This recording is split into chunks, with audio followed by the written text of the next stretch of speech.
guys, how you doing? jpsarrireviews here, and welcome again to another reaction video. And this time we're going to react to the new Lobo 1/4 scale premium collectibles by XM Studios. This piece is a very interesting piece. This is the oversized edition of the previous 1/6 scale statue that was released last year, and a lot of people were excited for it. A lot of people loved it.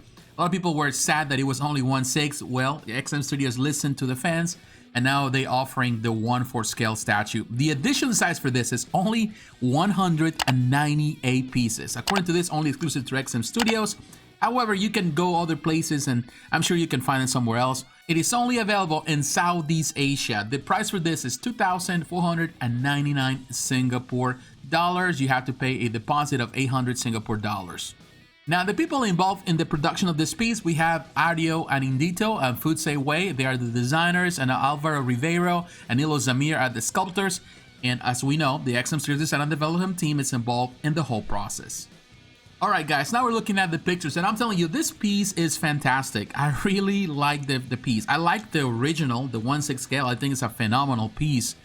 But now as a 1/4, they can get to do more, add more detail to things. Of course, being bigger, it means that you can see more than what you can get to see with 1/6.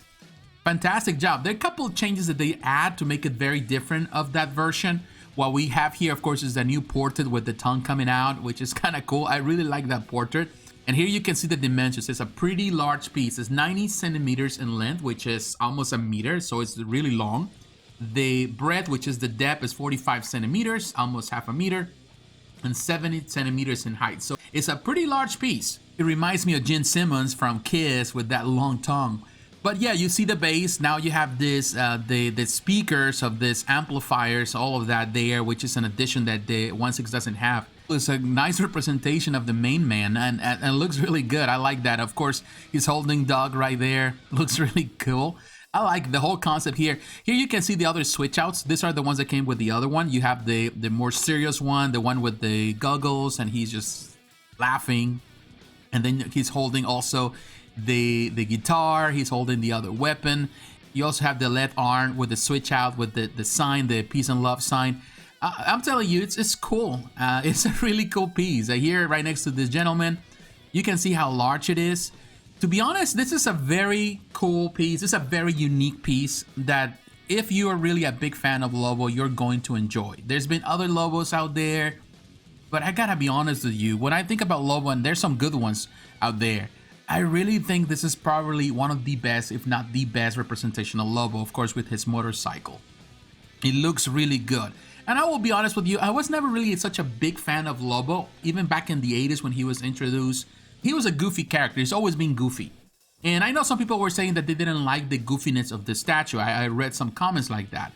They wanted like, a guy was saying that, why is it that Lobo is always represented as a goofy character? Because the truth of the matter is that Lobo has always been a goofy character. You know, he's in the same vein as Deadpool, and Deadpool is also goofy. Well, at least now. But, you know, when he was introduced, he wasn't as much. But Lobo has always been very goofy, you know, and because of that, you know, that's who he is. He was introduced as a villain, but he started turning into an anti-hero, and at some point he was even a hero. So he's a character that is on his own terms, and I do feel that in this case, XM really represented his character, his charisma, the way he is really well in this piece. He is what he is, and some people would like for him to be Spawn. He's not Spawn. He's not the same personality. Spawn, of course, is a very dry character, very serious. There's not comedy in Spawn. But Lobo is just what he is. It's who he is. And look at that. Definitely, I think the representation of him is really good. The paint job is phenomenal. Now that we see it as a 1/4, you can see more detail. It's more clear. And a lot of fans out there are excited because that's what they were asking for. They got what they were asking for. And I will tell you that in that end, XM Studios is delivering on the promise. And that's a good thing. I think XM is doing really great on this. But here, look at the face. Really love the teeth. It has some, it's kind of like a yellow teeth, but it looks really good. The detail is good. The paint job is good. And sometimes with XM, sometimes the paint job is not as good. I would say that it's close, but not as good. But I think on this one, because of the type of character he is, it allows for the painter to really expose a lot of details through different darker tones and stuff like that. So there's a lot of shadow in here, a lot of shading, and that's good. I think it enhances the portrait, enhances the sculpt. As you can see the detail on his face. Really cool. I love this one too. I'm telling you, every portrait has its pluses. The switch outs really add a lot of detail. Look at Doug right there. He's enjoying the ride. Really cool. Look at that. The detail, even the hair, the detail in the hair in his arm. Really cool in this arm as well. That guitar with the bones. Really, if you're really a fan of Lobo, you're gonna love this. Even if you're not as knowledgeable in the character, but you love the detail, you love the design, you're going to love it. And this is the thing, a lot of fans out there, a lot of statue collectors are not even as knowledgeable on the characters, but they just love the design and they spend money on what they like. And unfortunately, that's the way it is nowadays. You know, that sometimes the people that have the means to buy all these things are not necessarily a big fan, so they know characters well, but they have a lot of money to burn, and they're gonna burn in this type of statues. And definitely this is not a cheap one. But look at that. Now, one thing I could say is that this smoke effect is something that still I feel that XM needs to work on. That's something that they haven't really managed so well. At the same time, I understand why they use the more solid resin here instead of more clear resin, because of it is the base, and ultimately you want to sustain the weight of the whole piece, so they have to go for something more solid. At the same time, I feel that because of that paint job they applied to this, it looks a bit fake, and you want it to look more natural. So I think that that's another thing. Love the detail on the bike. Definitely the paint job and the damage that he has all over is good. I love that attention to detail to the paint job. Here you see the dolphin on his pants, really cool. This is painted.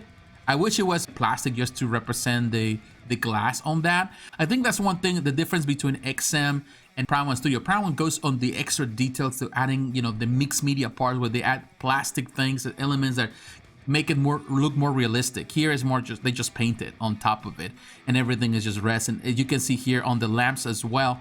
So, you know, we can nitpick here and there, but I think for the most part, the whole detail they added here is really good. Even the texture on the pants, on the jeans, are really good. Here you can see his weapon. I just noticed that. I didn't notice the shotgun until now. They should have go for that clear resin instead of just a more solid resin here, which is something that they still need to work on, because this is the thing, it looks plasticky, you know, in some way. It doesn't look realistic, so they need to fix that. The paint job on the metals is something that they do well. That's something that I will tell you that XM does well. Every time they do this metal paints, they are really good at that. They've been doing that with the Transformers. They've been doing phenomenal, better than anybody else in my opinion. Here you can see, again, this is painted. It's kind of like a sticker they put on. Doesn't look as realistic. They should have just add maybe some LEDs in there. That would have been a very nice touch. But overall, I'm telling you, like it. All the details, the different weapons, the more you go around it, it has a lot of things going for it. And there's no reason to be afraid of this piece, to say, oh, you know, like, oh, it's not gonna be as good as his promise, because I think XM is delivering on the promise a lot. Recently, I've been watching a lot of different videos of a lot of unboxings and a lot of reviews, and I've been seeing a lot of pictures online. People are satisfied. You know, there's always gonna be one problem here and there, but for the most part, everyone is very satisfied. I love this pose right here. This is the one that I like the most, even more than the tongue out. I like this one with the, you know, with the sign in his hand. Love that. I think that's a very cool representation. This one too, but in my opinion, this one is better. And that should be #1 display option there. Like it. And this is another one that is really cool too. Yeah, look at Doc. I love him there. He looks really nice. I'm telling you, this is a winner in my book. You know, they did a fantastic job on this one. XM continues to deliver on the promises. They continue to do amazing work as a company. They did all the Godzilla stuff. I didn't talk about it. You know, there's a lot of Godzilla fans out there. Fantastic stuff as well. But in my opinion, Lobo, it's definitely up there. You know, it's one of the best pieces. And if it's considered, you know, if it stays as it is and when it's delivered, it has the same quality as it has now, I think it can be considered one of the best statues of the year. You know, just bottom line, if it comes out this year, of course. But it looks cool, and I recommend it. I think it's one that you need to consider if you have the funds for it, of course. But what is your opinion, my friends? What do you think about this piece? Do you like it? You don't like it? You think it's overpriced? You don't like the character? You don't have the space for it? Let me know in the comments below. So once again, my friends, thanks for watching. Don't forget to like, to comment, and to subscribe to the channel. Hit the notification button so you're reminded of the next video. Follow me on social media, Facebook, Twitter, Instagram. The links are down below. And please consider supporting the channel financially through Patreon. My friends, God bless you. Take care. I will talk to you again. Bye-bye.